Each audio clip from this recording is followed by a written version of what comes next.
Hello everyone, welcome to another topic for the paper Literary Theory.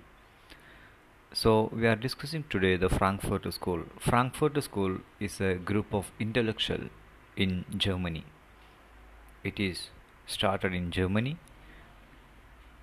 So let's look at Frankfurt School. What is Frankfurt School and who are the main proponents in Frankfurt School? So establishment of Frankfurt School.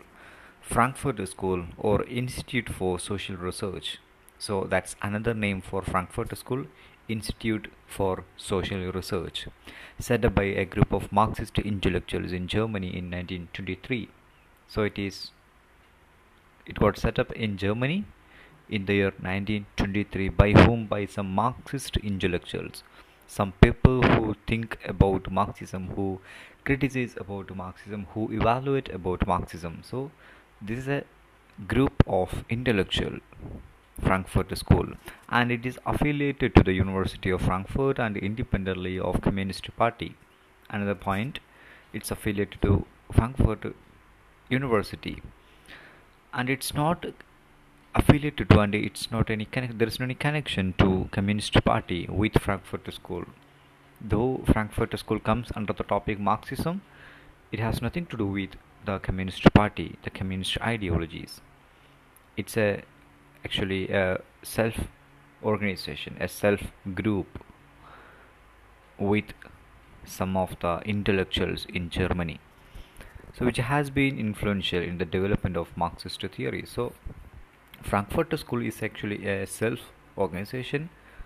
There is no any connection with Communist Party or the Marxist theory, but it criticizes, but it evaluates, it actually exemplifies the Marxist theory in different perspectives. There are many teachers, there are many scholars in Frankfurt School. Let us look at them. Okay, the next point, you can see the founding of the institute marked the beginning of a current of Marxism, divorced from the organized working class and communist parties. So even though it has it doesn't have any connection with Marxism, but the root element of Marxism can be traced to Frankfurt School. I mean, the Frankfurt School's theories, the Frankfurt School's concepts, their perspectives, everything has such an impact in Marxism itself. And you can see divorced from the organized working class and communist parties. The Frankfurt School theories, the Frankfurt School concepts, their perspectives, which are actually derived from the working class and the communist party. So it has a connection with working class people, it has a connection with capitalists, socialists, like that. അപ്പോൾ അവരുടെ ആ ഒരു working ക്ലാസ്സിൻ്റെ ആ ഒരു people, അവരുടെ പല ideology എല്ലാം ഫ്രാങ്ക്ഫർട്ട് സ്കൂളിൽ വ്യക്തമായിട്ട് പറയുന്നുണ്ട്. അവരുടെ പല അവസ്ഥകൾക്കുള്ള റീസൺസ്, അതെങ്ങനെയാണ് വന്നത്, അതിനുള്ള സൊല്യൂഷൻസ് എന്താണ്, അങ്ങനെയുള്ള ഒരുപാട് കാര്യങ്ങളാണ് ഫ്രാങ്ക്ഫർട്ട് സ്കൂളിൽ ചർച്ച ചെയ്യപ്പെടുന്നത്. ഇറ്റ്സ് മെയിൻലി ഓൺ കൾച്ചർ, സംസ്കാരത്തെക്കുറിച്ച് അല്ലെങ്കിൽ കൾച്ചറിനെ കുറിച്ചുള്ള ഒരു ടോപ്പിക്കാണ് ഫ്രാങ്ക്ഫർട്ട് സ്കൂൾ, അല്ലെങ്കിൽ അതിലാണ് ഇവർ മെയിൻലി ഗവേഷണം നടത്തുന്നത്. Which over the decades merged with bourgeois ideology. ഒരുപാട് കാലത്തിന് ശേഷം ഫ്രാങ്ക്ഫർട്ട് സ്കൂളിലൂടെ ഉയർന്നു വന്നിട്ടുള്ള പല ചിന്തകൾ മാർക്സിസത്തിൻ്റെ ഭാഗമാവുകയും വർക്കിംഗ് ക്ലാസ് പീപ്പിളിൻ്റെ ഭാഗമാവുകയും അതുപോലെ തന്നെ ബൂർഷ്യ ഐഡിയോളജിയിൽ അതിൻ്റെ ഭാഗമാവുകയൊക്കെ ചെയ്തിട്ടുണ്ട്.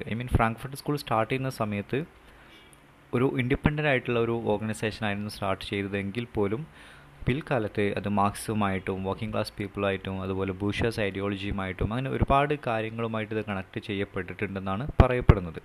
In 1933, Nazi forced to close and move to the US. 1933 കാണാം നാസി ഗവൺമെൻറ് ക്ലോസ് ചെയ്യാൻ, ഈ ഫ്രാങ്ക്ഫർട്ട് സ്കൂൾ ക്ലോസ് ചെയ്യണമെന്ന് പറയുകയും അല്ലെങ്കിൽ ഇവിടുന്ന് മാറ്റണമെന്ന് പറയുകയും എന്നൊക്കെ ചെയ്തിട്ടുണ്ട്. പിന്നെ അത് അവർ മറ്റൊരു സ്ഥലത്തോട്ട് പോയിട്ടുള്ളത്, മറ്റൊരു യൂണിവേഴ്സിറ്റിയുടെ അഫിലിയേഷൻ കിട്ടിയിട്ടുള്ളത് Colombia യൂണിവേഴ്സിറ്റിയുടെയാണ്.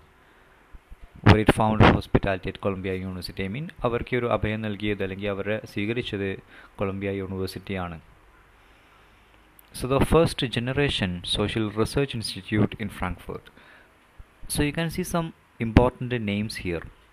Every names are important in connection with Frankfurt School because these are the people who taught in Frankfurt School, who taught the ideas of Frankfurt School. Frankfurt സ്കൂളിൻ്റെ ഐഡിയാസ് മുന്നോട്ട് വെച്ച് അതിനെ പഠിപ്പിച്ചിട്ടുള്ള വ്യക്തികളുടെ പേരാണ് ഇതെല്ലാം. ടീച്ചേഴ്സാണ്, സ്കോളേഴ്സാണ്. Okay, you can see Marx Horkheimer, Friedrich Pollock, Theodor Adorno. Theodore Adorno is one of the important one in it. Erich Fromm, Herbert Marcuse, Franz Neumann, Leo Lowenthal, Henrik Grossmann, Erkadage Gurlarland, Walter Benjamin. Walter Benjamin is another important figure when it comes to Marxist theories. So you can see we can take three people from here: Walter Benjamin, Theodore Adorno, and Max Horkheimer. These are some of the important among these so many people.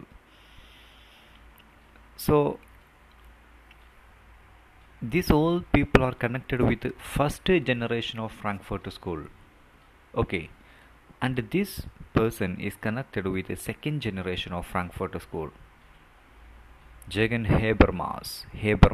Habermas is very important in connection with Frankfurt School, but in connection with the second generation, that you have to note. And the third generation, you can see Axel Honneth. Axel Honneth is connected with third generation of Frankfurt School. So what happens in the first generation of Frankfurt School? The school has developed an account of the culture industry to call attention to industrialization and commercialization of culture under capitalist relations of production. പ്രധാനമായിട്ടും ഈ Frankfurt സ്കൂളിൻ്റെ തിയറിയിൽ അല്ലെങ്കിൽ അവർ മുന്നോട്ട് വെക്കുന്നത് culture industry എന്നുള്ള കാര്യത്തിലോട്ടാണ്. Culture industry എന്നുള്ളത് നമുക്ക് ആ ഒരു ടേം വരുന്നത് തന്നെ ഫ്രാങ്ക്ഫർട്ട് സ്കൂൾ ഉണ്ടായത് കൊണ്ടാണ്. ഫ്രാങ്ക്ഫർട്ട് സ്കൂളിലൂടെയാണ് ഈ ഒരു ടേം വരുന്നത്. ഫ്രാങ്ക്ഫർട്ട് സ്കൂളിലുള്ള ടീച്ചേഴ്സാണ് ഈ ടേം കോയിൻ ചെയ്തിട്ടുള്ളത്. അപ്പോൾ കൾച്ചർ ഇൻഡസ്ട്രി എന്നുകൊണ്ട് ഉദ്ദേശിക്കുന്നത് എന്താ? To call attention to the industrialisation and commercialisation. Means of production, സൊസൈറ്റിയിൽ നടക്കുന്ന കച്ചവടവൽക്കരണം, വ്യവസായവൽക്കരണം, അങ്ങനെയുള്ള എല്ലാ കാര്യവും ഒരു കുടക്കീഴിൽ നമുക്ക് പേരിട്ട് വിളിക്കാം. കൾച്ചറൽ ഇൻഡസ്ട്രി എന്നുള്ള ആ ഒരു ടേമിൻ്റെ കീഴിൽ നമുക്ക് വിളിക്കാൻ പറ്റും. സോ അതിലെല്ലാം വരുന്നുണ്ട്. ക്യാപിറ്റലിസ്റ്റ് റിലേഷൻസ് വരുന്നുണ്ട്, ബൂർഷ്യ റിലേഷൻസ് വരുന്നുണ്ട്. വർക്കിംഗ് ക്ലാസ് പീപ്പിൾ അവർ നിയന്ത്രിക്കുന്ന ക്യാപിറ്റലിസ്റ്റുകളെ നിയന്ത്രിക്കുന്ന ഈ ഒരു റോയൽ ഫാമിലി അല്ലെങ്കിൽ അധികാരവർഗം, അങ്ങനെയുള്ള എല്ലാ കാര്യങ്ങളും ഈ കൾച്ചർ ഇൻഡസ്ട്രി എന്നുള്ള ഒരു ടേമിനകത്ത് നമുക്ക് കാണാൻ പറ്റും. During 1930s, the Frankfurt School developed a critical approach to culture and communications studies. ഇപ്പോൾ 1930കളിൽ ഫ്രാങ്ക്ഫർട്ട് സ്കൂൾ നല്ല രീതിയിൽ തന്നെ കോൺട്രിബ്യൂട്ട് ചെയ്തിട്ടുണ്ട്. അവരൊരു ക്രിട്ടിക്കൽ അപ്രോച്ച് തന്നെ കൊണ്ടുവന്നിട്ടുണ്ട്. ഇതിനു വേണ്ടിയിട്ടാണ് കമ്മ്യൂണിക്കേഷൻ സ്റ്റഡീസ്, അതുപോലെ combining political, economy, textual analysis and analysis of social and ideological effects. ഒരു ഇൻ്റലക്ച്വൽ മൂവ്മെൻറ്റിൻ്റെ ഒരു ഓർഗനൈസേഷൻ ആയതുകൊണ്ട് തന്നെ അവരുടെ കാര്യങ്ങളെല്ലാം ആ ഒരു രീതിയിലാണ് പോകുന്നത്. കംപ്ലീറ്റ് അവരുടെ ചിന്തകളിലൂടെയാണ് കാര്യങ്ങൾ പോകുന്നത്. പൊളിറ്റിക്കൽ എക്കണോമി, ടെക്സ്ച്വൽ അനാലിസിസ്, ഒരു ടെക്സ്റ്റിനെ പരിശോധിക്കുന്നു ഏതിൻ്റെ രീതിയിൽ, മാർക്സിസം അല്ലെങ്കിൽ കൾച്ചറിനെ ബേസ് ചെയ്തിട്ട്, സംസ്കാരത്തെ ബേസ് ചെയ്തിട്ട് വർക്കിംഗ് ക്ലാസ് പീപ്പിളിൻ്റെ എന്തെങ്കിലും കാര്യങ്ങൾ ഒരു ബുക്കിൽ വരുന്നുണ്ടോ, അങ്ങനെയുള്ള പല കാര്യങ്ങളും ഇവർ ചർച്ചയ്ക്ക് വിധേയമാക്കുകയാണ് ചെയ്യുന്നത്. Analysis of social and ideological effects, ഒരു ഐഡിയോളജി, പ്രത്യയ ശാസ്ത്രം ഒരു സൊസൈറ്റിയെ, ഒരു സമൂഹത്തെ എങ്ങനെയൊക്കെ ബാധിക്കുന്നുണ്ട്, അതിൻ്റെ റിസൾട്ട് എന്താണ്, അതിൻ്റെ ഇമ്പാക്റ്റ് എന്താണ്, അതിൻ്റെ ആഫ്റ്റർ ഇഫക്റ്റ് എന്താണ്, അതിൻ്റെ മെറിറ്റ്സ് എന്താണ്, ഇങ്ങനെയുള്ള കാര്യങ്ങളെല്ലാം ഇരുന്ന് പരിശോധിക്കുകയാണ് ഈ ഒരു സ്കോളേഴ്സ് എല്ലാം ചെയ്യുന്നത്. They coined the term cultural industry. ഇപ്പോൾ ഞാൻ നേരത്തെ പറഞ്ഞു, ഈ ഫ്രാങ്ക്ഫർട്ട് സ്കൂളിൽ നിന്നാണ് നമുക്ക് ഈ കൾച്ചറൽ ഇൻഡസ്ട്രി എന്നുള്ള ടേം വന്നിട്ടുള്ളത്. അവരാണ് അത് കോയിൻ ചെയ്തിട്ടുള്ളത്. To signify the process of the industrialisation of mass produced culture and the commercial imperatives that drew the system. ഇപ്പോൾ കൾച്ചർ ഇൻഡസ്ട്രി എന്ന് പറഞ്ഞാൽ ആ ടേമിനകത്തെല്ലാം വരും. ഇൻഡസ്ട്രിയലൈസേഷൻ, വ്യവസായവൽക്കരണം, അതിൻ്റെ ഭാഗമായിട്ടുണ്ടായിട്ടുള്ള മാസ് പ്രൊഡ്യൂസ്ഡ് കൾച്ചർ അല്ലെങ്കിൽ മാസ് കൾച്ചർ, അതിൻ്റെ ഭാഗമായിട്ട് ലോകത്ത് വലിയ ചേഞ്ച് നടന്ന് വലിയൊരു വർക്കിംഗ് ക്ലാസ് പീപ്പിൾ ഉടലെടുത്തു, ക്യാപിറ്റലിസ്റ്റ് ആളുകൾ ഉടലെടുത്തു. വലിയൊരു സമൂഹത്തിൻ്റെ സ്ട്രക്ചറിൽ വലിയൊരു ചേഞ്ച് നടന്നിട്ടുണ്ട് ഇൻഡസ്ട്രിയലൈസേഷനോടൊക്കെ കൂടി. അതിന് ശേഷമൊക്കെ ബ്രിട്ടനിലൊക്കെ, യൂറോപ്പിലാകമാനം, പിന്നെ അത് വ്യാപിക്കുകയാണ് ചെയ്തിട്ടുള്ളത്. സോ അങ്ങനെയുള്ള കാര്യങ്ങളെല്ലാം കൾച്ചർ ഇൻഡസ്ട്രി എന്നുള്ളൊരു ടേം ഇട്ടാണ് ഇവർ പറയുന്നത്. ഓക്കെ, സോ ഇവിടെ പറയുന്നുണ്ട് commercial imperatives that drove the system. ഒരു സിസ്റ്റത്തെ മുന്നോട്ട് നയിക്കുന്ന സാമ്പത്തികപരമായിട്ടുള്ള അതിൻ്റെ പല കോമ്പണൻസ് അതെല്ലാം ഈ ഒരു ഫ്രാങ്ക്ഫർട്ട് സ്കൂളിൽ ഇവർ ഡിസ്കസ് ചെയ്യുന്നുണ്ട്. Difference between Marxism and Frankfurt school. So what can be the difference between Marxism and Frankfurt School? Marxism sought to understand capitalism mainly in terms of its tendency towards structural or objective crises. അപ്പോൾ Marxism just മീൻ ചെയ്യുന്നത് എന്ത് മാത്രമാണ്? Capitalism അല്ലെങ്കിൽ ഈ ഒരു socialism, അതിന് രണ്ടിനും ഇടയിലുള്ളൊരു കോൺഫ്ലിക്റ്റാണ് Marxism. Capitalism between socialism towards structural for objective crisis. I mean നമ്മുടെ സൊസൈറ്റിയിൽ ക്യാപിറ്റലിസം അതുപോലെ സോഷ്യലിസം ഈ രണ്ട് സ്ട്രക്ചറുകൾ ക്രിയേറ്റ് ചെയ്ത് വരുന്നുണ്ട്. സോ ആ സ്ട്രക്ചറുകൾ ക്രിയേറ്റ് ചെയ്ത് വരുന്നത് എന്തിനെ ബാധിക്കുന്നുണ്ട്? Objective crisis. ഐ മീൻ മനുഷ്യൻ്റെ മാനുഷികമായിട്ടുള്ള കാര്യങ്ങളെയും ഭൗതികമായിട്ടുള്ള മറ്റു പല മെറ്റീരിയലിസ്റ്റിക് ആയിട്ടുള്ള കാര്യങ്ങളെയൊക്കെ ബാധിക്കുകയും അവിടെ പലതരത്തിലുള്ള ഇഷ്യൂസും പ്രശ്നങ്ങളും പ്രോബ്ലംസൊക്കെ ഈ ഒരു സ്ട്രക്ചർ ഓഫ് സൊസൈറ്റി കൊണ്ടുവരുന്നുണ്ടെന്നാണ് കാർൽ മാർക്സ് പറയുന്നത്. So the tendency of the rate of profit to fall, the contradiction between the forces and relations of the production. So ഇതെല്ലാം മാർക്സിസത്തിൽ വരുന്ന കാര്യങ്ങളാണ്. ഐ മീൻ ഒരു സൊസൈറ്റിയിൽ എങ്ങനെയാണ് പ്രൊഡക്ഷൻ നടക്കുന്നത്, ഐ മീൻ ആ പ്രൊഡക്ഷൻ അതിൻ്റെ ലാഭം പ്രോഫിറ്റ് എങ്ങോട്ടാണ് പോകുന്നത്, അത് മെയിൻറ്റെയിൻ ചെയ്യുന്നത് ആരാണ്, പക്ഷെ അവിടെ ചൂഷണം ചെയ്യപ്പെടുന്നത് ആരാണ്, അതിൻ്റെ ലാഭം മാത്രം കിട്ടി ജീവിക്കുന്ന കാറ്റഗറി ആരാണ്, അതിൻ്റെ ദുരിതം പേറി മാത്രം ജീവിക്കുന്ന ആളുകൾ ആരാണ്, ഇങ്ങനെയുള്ള കാര്യങ്ങളെല്ലാം മാർക്സിസം എന്നുള്ള ഒരു ഏരിയയിലാണ് നമുക്ക് കാണാൻ പറ്റുക. But when comes to Frankfurt school into its own as by placing greater emphasis on forms of subjective crisis generated by capitalist social relations. So കണ്ടോ, നേരത്തെ നമ്മൾ പറഞ്ഞുകൊടുത്ത് ഒബ്ജക്റ്റീവ് ക്രൈസിസ് ആണ് വന്നിട്ടുള്ളത്, പക്ഷേ ഇവിടെ സബ്ജക്റ്റീവ് ക്രൈസിസ് ആണ്. സോ അതുതന്നെയാണ് പ്രധാനപ്പെട്ട ഒരു പോയിന്റ് നിങ്ങൾ നോക്കേണ്ടത്. ഫ്രാങ്ക്ഫർട്ട് സ്കൂളിലോട്ട് വരുന്ന സമയത്ത് അവർ സബ്ജക്റ്റീവ് ക്രൈസിസ്, ഐ മീൻ ഒരു മനുഷ്യൻ്റെ മൈൻഡുമായിട്ടാണ് ഇവർ കണക്ട് ചെയ്യുന്നത്. ആത്മനിഷ്ഠമായിട്ടുള്ള കാര്യങ്ങൾ മനുഷ്യൻ്റെ മൈൻഡുമായിട്ടാണ് ഇവിടെ കാര്യങ്ങൾ കണക്ട് ചെയ്യുന്നത്. അതിൻ്റെ റീസൺ നമുക്ക് കാണാൻ പറ്റും സൈക്കോളജിയാണ്. സൈക്കോളജീൻ്റെ റീസൺ നമുക്ക് കാണാൻ പറ്റും സിഗ്മണ്ട് ഫ്രോയിഡ് ആണ്. സോ സിഗ്മണ്ട് ഫ്രോയിഡിൻ്റെ ഇൻഫ്ലുവൻസും ഫ്രാങ്ക്ഫർട്ട് സ്കൂളിൽ നല്ല രീതിയിൽ തന്നെ കാണാൻ പറ്റുന്നുണ്ട്.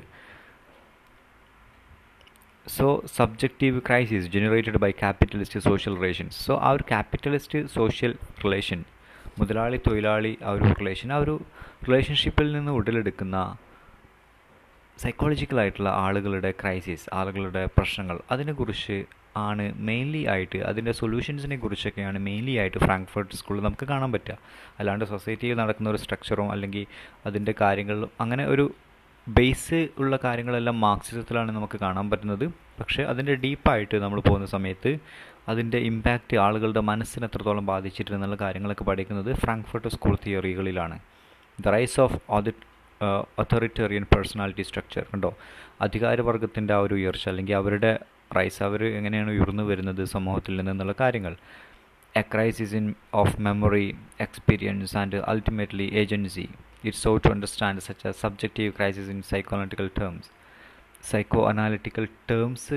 ഒരുപാട് സൈക്കോ അനാലിറ്റിക്കൽ ടേംസും അല്ലെങ്കിൽ ഒരുപാട് സൈക്കോ അനാലിറ്റിക്കൽ പോയിൻറ്റ്സും കോൺസെപ്റ്റുകളും ഐഡിയകളും ഒക്കെ കോർത്തിണക്കിയിട്ടാണ് ഫ്രാങ്ക്ഫർട്ട് സ്കൂളിലുള്ള ടീച്ചേഴ്സ്, സ്കോളേഴ്സ് കാര്യങ്ങൾ മുന്നോട്ട് കൊണ്ടുപോകുന്നത്. അല്ലെങ്കിൽ അവർ ബുക്ക് എഴുതുമ്പോഴും അവർ ചർച്ചകളിൽ പങ്കെടുക്കുമ്പോഴും അവരുടെ കൊട്ടേഷൻസും എല്ലാം നമുക്കൊരു സബ്ജക്റ്റിവിറ്റി കാണാൻ പറ്റും, ഒരു മൈൻഡുമായിട്ട് കണക്ട് ചെയ്തിട്ടുള്ളൊരു കാര്യം കാണാൻ പറ്റും. ഓക്കെ, അപ്പോൾ അവർ പറയുന്നത് ഈ ഒരു ക്യാപിറ്റലിസ്റ്റ് സോഷ്യലിസ്റ്റ് കണക്ഷൻ, ആ ഒരു ബന്ധം, മുതലാളി ബന്ധം നമ്മുടെ ജീവിതത്തിൻ്റെ എക്സ്പീരിയൻസിന്, നമ്മുടെ ഐ മീൻ ആളുകളുടെ അനുഭവത്തെ ബാധിച്ചിട്ടുണ്ട്, ആളുകളുടെ എക്സ്പീരിയൻസിനെ അത് ഇൻഫ്ലുവൻസ് ചെയ്തിട്ടുണ്ട്, ആളുകളുടെ മെമ്മറി, ഐ മീൻ ആളുകളുടെ മനസ്സിലുള്ള ഓർമ്മ ചിത്രങ്ങളെ അത് ബാധിച്ചിട്ടുണ്ട്. കുട്ടിക്കാലത്തേക്ക് ഒരുപാട് ബാലവേലകളൊക്കെ അവർ സ്റ്റാർട്ടിങ്ങിലൊക്കെ ഇൻഡസ്ട്രിയേഷൻ നടന്ന സമയത്ത് നമുക്കുണ്ടായിരുന്നു. സോ ഒരുപാട് ആളുകളുടെ ചില വർക്കുകൾ എടുത്താൽ കാണാം, അവർ ഈ ഒരു ഇൻഡസ്ട്രിയലൈസേഷൻ്റെ കാലഘട്ടത്തിൽ ജനിച്ച് അവർ അതിലൂടെ കടന്നുപോയി. അപ്പോൾ അവരുടെ ആ ഒരു സമയത്തുള്ള ക്രൈസിസൊക്കെ നമുക്ക് അവരുടെ വർക്കുകളിൽ കാണാം. അവർ മെമ്മോറിയലായിട്ടോ അല്ലെങ്കിൽ ഒരു ഓട്ടോബയോഗ്രഫിയൊക്കെ എഴുതുന്ന സമയത്ത് നമുക്ക് കാണാൻ പറ്റും. അതാണ് ഇവിടെ ആക്ച്വലി ക്രൈസിസ് ഓഫ് മെമ്മറി എന്നുകൊണ്ട് ഉദ്ദേശിക്കുന്നത്. അൾട്ടിമേറ്റ്ലി ഏജൻസി മീൻസ് നമ്മുടെ നമ്മുടെ സെൽഫിനെയാണ് നമ്മൾ ഏജൻസി എന്ന് പറയുക. ഓക്കെ, നമ്മുടെ സ്വയം നമുക്കുള്ള കോൺസെപ്റ്റ്, സ്വയം നമുക്കുള്ള ആ ഒരു ഇഷ്ടങ്ങൾ, അനിഷ്ടങ്ങൾ, അതാണ് നമ്മുടെ ഏജൻസി എന്ന് പറയുക. സോ അതിനെയെല്ലാം ഈ ഒരു ഇൻഡസ്ട്രിയൽ റവല്യൂഷൻ ബാധിച്ചിട്ടുണ്ടെന്നാണ് ഫ്രാങ്ക്ഫർട്ട് സ്കൂൾ പറയുന്നത്. ഐ മീൻ ഇവർ ഇതിനെ മൈൻഡുമായി കണക്ട് ചെയ്തിട്ടാണ് പഠിക്കുന്നത്. Okay, and you can see second generation Habermas looked to the ideals of free interpersonal interactions as it was found in ordinary life and specifically in linguistic communication to serve as the key source of emancipatory impulses. ഇപ്പോൾ സൊസൈറ്റിയിൽ വലിയ change നടക്കുന്നതിനുള്ള പ്രധാനപ്പെട്ട ഒരു കാരണം linguistic communication അല്ലെങ്കിൽ ഭാഷയുമായിട്ട് connected ആണെന്നാണ് ഈ second ജനറേഷനിലുള്ള Habermas പറയുന്നത്. ആളുകളുടെ സ്വഭാവം, ആളുകളുടെ ജീവിതശൈലി, ഇതിനെല്ലാം ഒരു ലിംഗ്വിസ്റ്റിക് പരിവേഷം കൊടുക്കുകയാണ് ആര് ചെയ്യുന്നത്? ഹേബർമാസ് നൽകുന്നത്. ഭാഷ ഇതിൽ ഭയങ്കര ഇമ്പോർട്ടൻ്റ് ആയിട്ടുള്ളൊരു കാര്യമാണെന്നാണ് ഹേബർമാസ് പറയുന്നത്.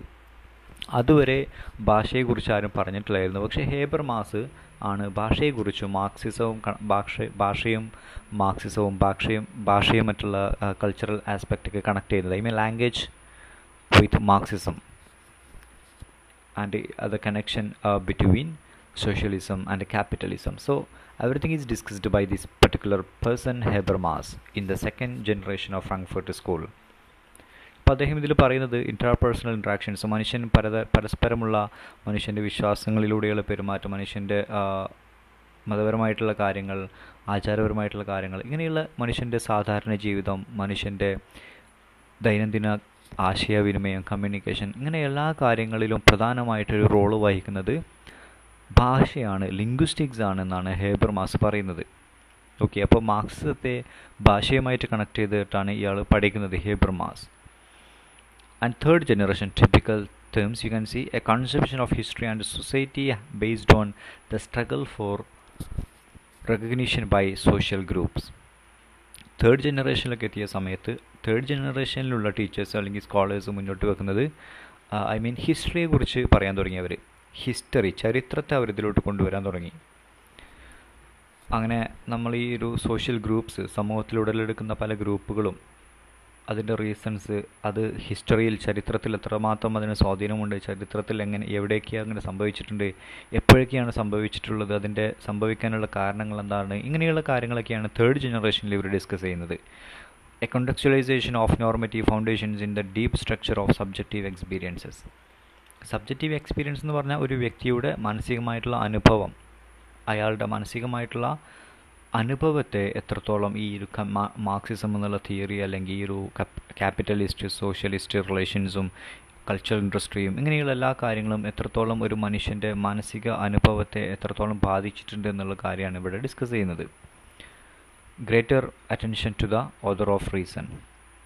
ഓതർ ഓഫ് റീസൺ മീൻസ് നമ്മുടെ ഈ ഒരു ഇൻഡസ്ട്രിയൽ റവല്യൂഷൻ്റെ ഭാഗമായിട്ട് പുതിയ സോഷ്യൽ ഗ്രൂപ്പുകൾ ഉടലെടുക്കുകയാണ് ചെയ്തിട്ടുള്ളത്. പല സോഷ്യൽ ഗ്രൂപ്പുകളും ഓരോരോ സമൂഹങ്ങൾ ഓരോരോ ഗ്രൂപ്പുകളായിട്ട് മാറി. അങ്ങനെ ഒരുപാട് പ്രശ്നങ്ങളൊക്കെ ആ സമയത്ത് ഉണ്ടായിട്ടുണ്ട്. സോ ആ ഒരു സമയത്ത് greater attention to the other reasons, other മാറ്റി നിർത്തപ്പെട്ട ഒരുപാട് സമൂഹങ്ങൾ ആ സമയത്ത് ഉണ്ടായിട്ടുണ്ട്. അതാണ് ഇവിടെ അതർ എന്നുള്ളൊരു വേർഡോട് ഉദ്ദേശിക്കുന്നത്, മാറ്റി നിർത്തപ്പെട്ട മറ്റ് സമൂഹം. സോ ആ ഒരു സമൂഹം എന്തുകൊണ്ട് മാറ്റി നിർത്തപ്പെടുന്നു, അതിൻ്റെ റീസൺസ് എന്താ, അതിൻ്റെ കാരണങ്ങൾ എന്താ, അതിനെന്താണ് സൊല്യൂഷൻ, ഇങ്ങനെയുള്ള കാര്യങ്ങളൊക്കെയാണ് തേർഡ് ജനറേഷനിൽ ഇവർ ഡിസ്കസ് ചെയ്യുന്നത്. Okay,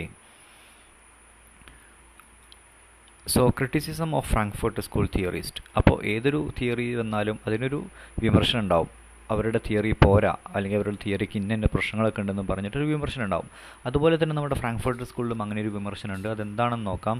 and early criticism argues that Frankfurt School critical theory is nothing more than a form of bourgeois idealism. ഇപ്പോൾ കുറേ സ്കോളേഴ്സ് പറയുന്നത് ഫ്രാങ്ക്ഫർട്ട് സ്കൂൾ തിയറി എന്ന് പറയുന്നത് വലിയ സംഭവമൊന്നുമില്ല, അത് ജസ്റ്റ് എന്താണ്, merely a bourgeois idealism, capitalist idealism, അവരുടെ ചിന്തകൾ അല്ലെങ്കിൽ അവർക്ക് കുറച്ച് ഊന്നൽ നൽകുന്നുണ്ട് എന്നാണ് ഇവർ പറയുന്നത്. Devoid of any actual relations to political practice. അതോടുകൂടി തന്നെ എന്താ പറയുക, പൊളിറ്റിക്കലി അത് എന്താ പറയുക, അവർ ഇൻക്ലൂഡ് ആക്കുന്നില്ല. ഐ മീൻ പൊളിറ്റിക്കലി ഇങ്ങനെയുള്ള തിയറികൾ അവർ പ്രാക്ടിക്കലാക്കുന്നില്ല. തിയറികൾ ഒരുപാടുണ്ട്, പക്ഷെ അത് പ്രാക്ടിക്കലാക്കിയിട്ട് കൊണ്ടുവരാൻ അവർക്ക് തിയറിസ്റ്റിനെ ഫ്രാങ്ക്ഫർട്ട് സ്കൂളിലുള്ള സ്കോളേഴ്സിന് കഴിഞ്ഞിട്ടില്ല എന്നുള്ളൊരു ക്രിറ്റിസിസമാണ് മറ്റത്. And is hence totally isolated from the reality of any ongoing revolutionary movement. പ്രാക്ടിക്കലാക്കാൻ കഴിയാത്തത് കൊണ്ട് തന്നെ നടന്നുകൊണ്ടിരിക്കുന്ന റവല്യൂഷണറി മൂവ്മെൻറ്റിൻ്റെ ഭാഗമാവാനൊന്നും തന്നെ ഫ്രാങ്ക്ഫർട്ട് സ്കൂളിന് കഴിഞ്ഞിട്ടില്ല എന്നും ഇവർ പറയുന്നു. ഈ ക്രിട്ടിക്കുകൾ, വിമർശകർ പറയുന്നു. Philosopher Karl proper equally believed that the school didn't live up to Marx's promise of a better future. Karl മാർക്സിൻ്റെ കോൺസെപ്റ്റ് എന്നുള്ളത് ബെറ്റർ ഫ്യൂച്ചറാണ്, നല്ലൊരു ഒരു ഐഡിയൽ ഫ്യൂച്ചർ, മാതൃകാപരമായിട്ടുള്ളൊരു സൊസൈറ്റി. അപ്പോൾ ആ ഒരു കാർൾ മാർക്സിൻ്റെ ആ ഒരു ചിന്തയുമായിട്ട് ഇവർ ഒരിക്കലും സപ്പോർട്ട് ചെയ്യുന്നില്ല, അല്ലെങ്കിൽ ഒരിക്കലും ഇവർ കാർൾ മാർക്സിൻ്റെ ബെറ്റർ ഫ്യൂച്ചർ എന്നുള്ള ചിന്തയെ ഇവർ പിന്തുണയ്ക്കുന്നില്ല, ഇവർ ഫോളോ ചെയ്യുന്നില്ല, ഇവരതിനു വേണ്ടിയിട്ടൊന്നും ചെയ്യുന്നില്ല എന്നാണ് കാർൾ പ്രോപ്പർ എന്നുള്ള ഒരു ഫിലോസഫർ ഫ്രാങ്ക്ഫർട്ട് സ്കൂളിനെ വിമർശിച്ചിട്ട് പറയുന്നത്. Okay, Marx on condemnation of our society make sense. ഇപ്പോൾ കാർൾ മാർക്സിൻ്റെ വിചിന്തനങ്ങളും കാര്യങ്ങളൊക്കെ സൊസൈറ്റിയിൽ കുറച്ച് ചേഞ്ച് കൊണ്ടുവന്നിട്ടുണ്ടെന്നാണ് ഇവർ പറയുന്നത്, ഈ ഒരു കാർൾ പ്രോപ്പറിനെ പോലെയുള്ള ഫിലോസഫേഴ്സ് പറയുന്നത്. For Marx theory contains the promise of a better future. Karl മാർക്സിൻ്റെ തിയറികളിലെല്ലാം കാണാൻ പറ്റും better ഫ്യൂച്ചറാണ്.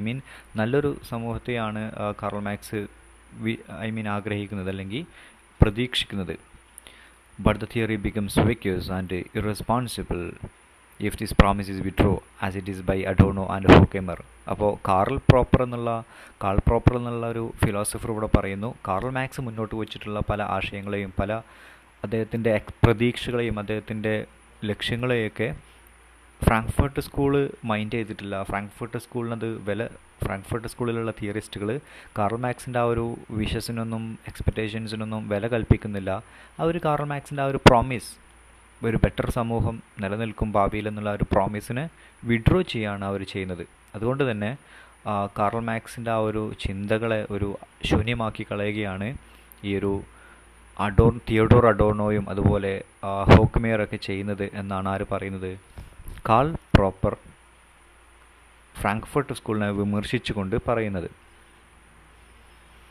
So what's culture industry theory? അപ്പോൾ ഫ്രാങ്ക്ഫർട്ട് സ്കൂളിൽ ഉള്ള ആളുകളാണ് കൾച്ചർ ഇൻഡസ്ട്രി എന്നുള്ള തിയറി കോയിൻ ചെയ്ത് ഒരു ടേം കോയിൻ ചെയ്തെന്ന് പറഞ്ഞു. സോ എന്താണ് culture industry? Simply explained, culture industry is a term used by social thinkers Theodore Adorno and Max Horkheimer. അപ്പോൾ തൊട്ട് മുമ്പ് നമ്മൾ പറഞ്ഞു ഈ രണ്ട് വ്യക്തികളാണ് ഈ ഒരു തിയറി കൊണ്ടുവന്നിട്ടുള്ളത്, അല്ലെങ്കിൽ കൾച്ചർ ഇൻഡസ്ട്രി തിയറി അല്ലെങ്കിൽ കൾച്ചർ ഇൻഡസ്ട്രി എന്നുള്ള ടേം തന്നെ കൊണ്ടുവന്നിട്ടുള്ളത് ഈ ഒരു രണ്ടാളുകളാണ്, Theodor Adorno and Marx Horkheimer. Important ആണ്, നോട്ട് ചെയ്ത് വെക്കണം. ടു ഡിസ്ക്രൈബ്, എന്തിനാണ് ആ ടേം കൊണ്ടുവന്നത്? How popular culture in the capitalist society functions like an industry in producing standardised products which produces standardised people. അപ്പോൾ ഒരു സർക്കിളിംഗ് ആണ്, ഒരു സൈക്ലിംഗ് ആണ്.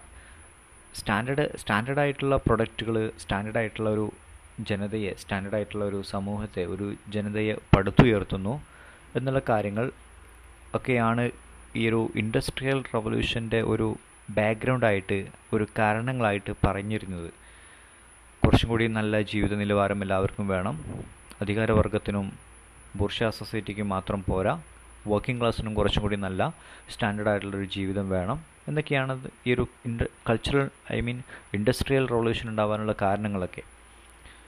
സോ ഇവിടെ ഈ ഒരു കൾച്ചർ ഇൻഡസ്ട്രി എന്നുള്ള ടേം കൊണ്ട് ഇവർ റെപ്രസെൻ്റ് ചെയ്യുന്നത്, അല്ലെങ്കിൽ ഇതുകൊണ്ട് മീൻ ചെയ്യുന്നത് എന്താ? ഒരു സൊസൈറ്റി, ഒരു സമൂഹം ഒരു ഇൻഡസ്ട്രി പോലെയാണ് പ്രവർത്തിക്കുന്നതെന്നാണ്. ഒരു ഇൻഡസ്ട്രി എന്ന് പറയുമ്പോൾ ഒരു ഫാക്ടറി പോലെയൊക്കെ, ഒരു വ്യവസായ സംരംഭം, ഒരു ഫാക്ടറി പ്രവർത്തിക്കുന്നത് എങ്ങനെയാണ്? കുറേ സാധനങ്ങൾ വരുന്നു, അവിടെ പ്രൊഡക്ഷൻ നടക്കുന്നു, പ്രൊഡക്ഷൻ പുറത്തോട്ട് വിൽക്കുന്നു, അവിടെ ജോലി ചെയ്യുന്ന കുറേ ആളുകൾ, അവരെ ജോലിക്കാരെ നിയന്ത്രിക്കുന്ന കുറച്ച് മുതലാളിമാരുണ്ടാവും, ഓണേഴ്സ് ഉണ്ടാവും. സോ അതൊരു സിസ്റ്റമാണ്. ആ സിസ്റ്റം പോലെ തന്നെയാണ് എല്ലാ കൾച്ചറും, എല്ലാ ലോകത്തുള്ള എല്ലാ സംസ്കാരവും എന്നാണ് ഈ ഒരു രണ്ട് ഫിലോസഫേഴ്സ് പറയുന്നത്. പിന്നെ അവർ പറയുന്നു, how popular culture in the capitalist society functions like an industry. Popular culture എന്ന് പറഞ്ഞാൽ ഏറ്റവും കൂടുതൽ ആളുകൾ ഫോളോ ചെയ്യുന്ന കൾച്ചർ ഏതാണോ അതാണ് പോപ്പുലർ കൾച്ചർ. ഇപ്പോൾ കേരളത്തിൽ ഏറ്റവും കൂടുതൽ ആളുകൾ ഫോളോ ചെയ്യുന്ന കൾച്ചർ എന്ന് പറയുമ്പോൾ ഓരോന്നിനും ഓരോ കൾച്ചർ ഉണ്ടാവും. ഫുഡിനൊരു കൾച്ചർ ഉണ്ടാവും. നമുക്കറിയാം ഇവിടെ ഫോളോ ചെയ്യുന്നത് നമ്മൾ സാധാ കഴിക്കുന്ന ചോറും കറിയൊക്കെയാണ്. സോ അതാണ് കേരളത്തിൻ്റെ ഫുഡ് പോപ്പുലർ കൾച്ചർ. എന്നാൽ ഡ്രസ്സിങ്ങിലോട്ട് വരുന്ന സമയത്ത് ഷർട്ട്, പാൻറ്, ജീൻസ് ഇങ്ങനെയുള്ള കാര്യങ്ങളൊക്കെയാണ് നമ്മളിവിടെയും യൂസ് ചെയ്യുന്നത്. സോ അതുപോലെ വെഹിക്കിൾ, ഓട്ടോറിക്ഷയാണ് ഇവിടെ ഒരു പോപ്പുലർ വെഹിക്കിളായിട്ട് കാണുന്നത്. കാരണം എന്താണ്? ഏറ്റവും കൂടുതൽ ആളുകൾ യൂസ് ചെയ്യുന്നതാണ് പോപ്പുലർ എന്നുള്ള വേർഡുമായി കണക്ട് ചെയ്ത് വരിക. ഓക്കെ, അപ്പോൾ ഈ പോപ്പുലർ കൾച്ചർ ഉണ്ടാവാനുള്ള കാരണം അത് എന്തുകൊണ്ടുണ്ടാവുന്നു, എന്തുകൊണ്ട് ഓട്ടോറിക്ഷ കൂടുതൽ ആളുകൾ യൂസ് ചെയ്യുന്നു, എന്തുകൊണ്ട് ഓട്ടോറിക്ഷയെ അധികം ആളുകൾ ആശ്രയിക്കുന്നു, അങ്ങനെയുള്ള കാര്യങ്ങളും ഒരുപാട് ചർച്ചകളൊക്കെ നമുക്ക് നടത്താൻ പറ്റും. അങ്ങനെയുള്ള എല്ലാ കാര്യങ്ങളും കൾച്ചർ ഇൻഡസ്ട്രി എന്നുള്ള ടേം ഇട്ടിട്ടാണ് ഇവർ വിളിക്കുന്നത്. Okay, cultural industries you can see. ഇതിൽ വരുന്ന മറ്റ് കാര്യങ്ങൾ, ഫിലിം ഒരു ഇൻഡസ്ട്രിയാണ്, കൾച്ചർ ഇൻഡസ്ട്രിയാണ്. ടെലിവിഷൻ കൾച്ചർ ഇൻഡസ്ട്രിയാണ്. Radio, music, books and press എല്ലാം നമ്മുടെ സമൂഹത്തിൽ നിലനിൽക്കുന്ന ഇൻഡസ്ട്രികളാണ്, ഓരോരോ വ്യവസായ ഏരിയകളാണ്. ക്രിയേറ്റീവ് ഇൻഡസ്ട്രീസ് എന്ന് പറഞ്ഞാൽ എന്താ, അതും കൂടി നിങ്ങൾ മനസ്സിലാക്കണം. ഇപ്പോൾ ഡിസൈൻ, ആർക്കിടെക്ചർ ആൻഡ് അഡ്വർടൈസിങ്, അതെല്ലാം മനുഷ്യൻ്റെ മൈൻഡിൽ നിന്ന് ക്രിയേറ്റീവായിട്ട് വരുന്ന കാര്യങ്ങളാണ്. പക്ഷേ അതൊരു ഇൻഡസ്ട്രിയലാണ്, അതൊരു മേഖലയാണ്, അതൊരു തൊഴിൽ സാധ്യതയാണ്. ഡിസൈനിൻ്റെ മേഖല, ആർക്കിടെക്ചറിങ്, അഡ്വർടൈസിങ്, ഇതെല്ലാം മനുഷ്യൻ്റെ മൈൻഡിൽ നിന്ന് വരുന്നതാണ്. സോ അതും എന്താണ് ആക്ച്വലി ഡയറക്റ്റ് ഒരു വ്യക്തിയുടെ ബ്രെയിനിൽ നിന്നും ആ ഒരു കസ്റ്റമറിലോട്ട് പോകുന്ന ആ ഒരു ചെറിയൊരു ഗ്യാപ്പിലാണ് ക്രിയേറ്റീവ് ഇൻഡസ്ട്രീസ് നടക്കുന്നത്. ഓക്കെ, പക്ഷേ കൾച്ചർ ഇൻഡസ്ട്രി എന്ന് പറയുന്നത് കുറച്ചും കൂടിയും വൈഡാണ്. ഇപ്പോൾ ഒരു ഫിലിം ഉണ്ടാക്കുന്നു, അത് ഒരുപാട് ആളുകൾ അത് കാണുന്നു. ഇപ്പോൾ റേഡിയോ, ടെലിവിഷൻ, ബുക്സ് എല്ലാം.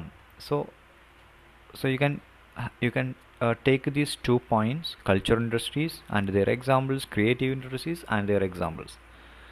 So the term culture industry was coined by critical theorist Theodore Adorno and Max Herkimer.